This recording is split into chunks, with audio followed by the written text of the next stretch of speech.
We know now that in the early years of the 20th century, this world was being watched closely by intelligences greater than man, yet as mortal as souls.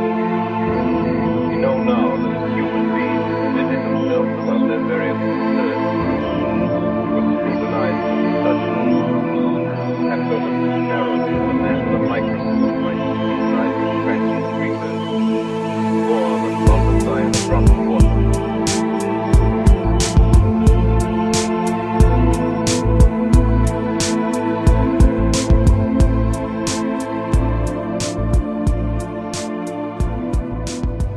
God, we got a problem. Of course we do. There's a woman down there being brutally assaulted.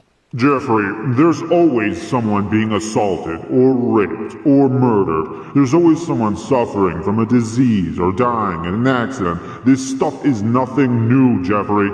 Couldn't you, I don't know, do something about it? No? Well, why the hell not?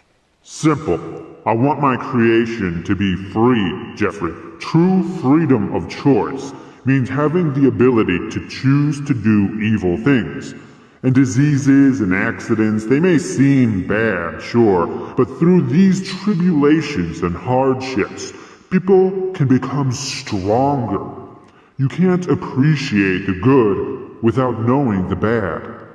I never give people more than they can handle. You never give people more than they can handle? Yep. That's not really the case for everyone who has ever died, is it? Look, I'm not being absolute here. I'm not asking you to get rid of every evil and every hardship. But a little child who dies of cancer will never be stronger because of his tribulation. He will die because of it. It's pointless. It's not pointless. It's a part of my plan. Plan? I thought you were all about free will. And just what the hell is your plan? You, the wisest being in existence, can't figure out how to carry out your plan without requiring the deaths of innocent children? And I'm not even asking you to put a stop to all evil, but why do you allow evil that seems so pointless? Like what's happening to that woman and her son? What good will come of that? You could stop it. Effortlessly. You are omnipresent, which means you're in their presence, watching it happen. God Almighty himself is just standing there, watching it. Why won't you do something? I told you, Jeffrey, free will. You don't want to interfere with the murderer's freedom? Well, yeah. So what you're saying is that you care more about the murderer's freedom to murder and the rapist's freedom to rape than you care about the lives of their victims. Well, it doesn't sound as good when you put it like that, but yeah, I guess you're right. What do you think Superman would do if he were here? Do you think he'd just stand here and watch like you do every day? No, probably not. Superman is supposed to be good. You're supposed to be good. Superman isn't concerned about interfering with free will. Oh, like you never interfered with free will? Like you never performed a frickin' miracle? Let me ask you something. If you performed a miracle right now and stopped that rapist, how many people's free will would be affected? Well, the rapist's free will would be affected, so one, I guess. One person's free will would be affected if you stopped him. Right. Would anyone's free will be affected if you did nothing? Well, Doesn't it look like that woman is being assaulted against her will? Well, yeah, I suppose, but... So whether you choose to help or not, at least one person's free will is going to be affected, right? True. So you're taking the side of the rapist and the murderer. Your inaction is action. You're protecting the murderer's free will over that of their victims. In the end, though, I'm not taking the murderer's side because they're gonna burn in hell forever and ever. So after 1 trillion years, these guys are still going to be burning in agony because of this. Yep. Will that unrape the woman? Will that unmurder her son? Well, no. Will the torture of her rapist make her feel better about being raped? No, I guess not. And what will burning forever and ever teach them? Well, it'll teach them not to rape or murder, that's for sure. And what good will that do anyone as long as they're burning forever? Perhaps the situation is more nuanced than you bad, you burn. What if you stopped them or set actions into motion that would stop them and help them realize that what they would have done is wrong, turned their zeal for evil into zeal for good? Maybe they could then be the ones to prevent future murders and rapes instead of you. Now that would be a cool plan from a benevolent God. But, as you'd have it, a woman would be raped, a boy murdered, and 2 men mercilessly tortured forever and ever. But I told you, Jeffrey, I have strict rules.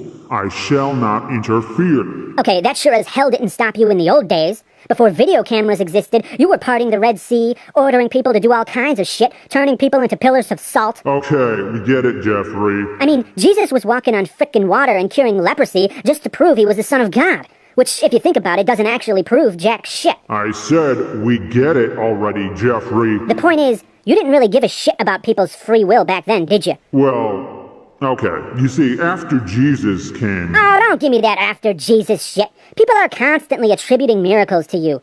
When that train derailed, killing 158 people, but that one little boy was pulled out of the rubble by a firefighter, instead of giving him the credit, everyone gave you the credit, calling him a miracle baby, and forgetting that 158 other people had just died. Where were their miracles?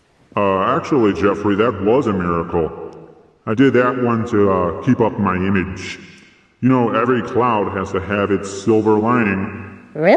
Yep. Huh. And, when Pastor Henry said in his sermon that God helped him find his car keys... Yep. That was me. That was a miracle. What? Were the keys to his Mercedes supposed to just find themselves?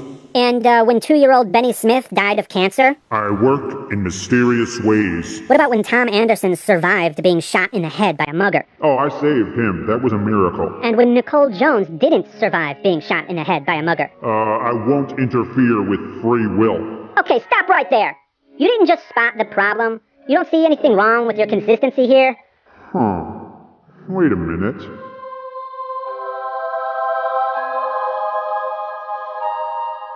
You know, Jeffrey, I think you're right. Finally! Yeah. Let Pastor Henry find his own damn car keys.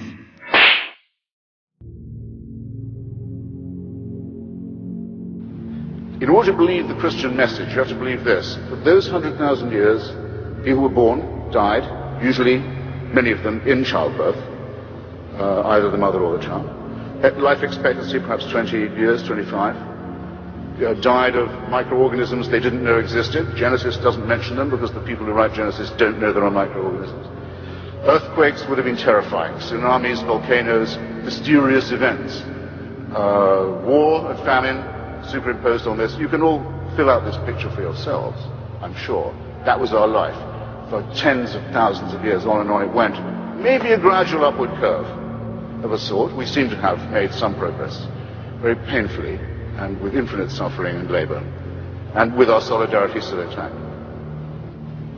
Now here's what you have to believe.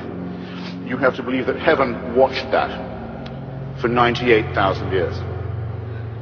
And after 98,000 years decided 2,000 years, it may be time to intervene. And the best way of doing that would be to have a filthy human sacrifice in a very remote part of Palestine. And the news of this has still not penetrated to the rest of the world, and I don't think will be believed when it does, and isn't believed by me and can't be believed by a thinking person. Thank you.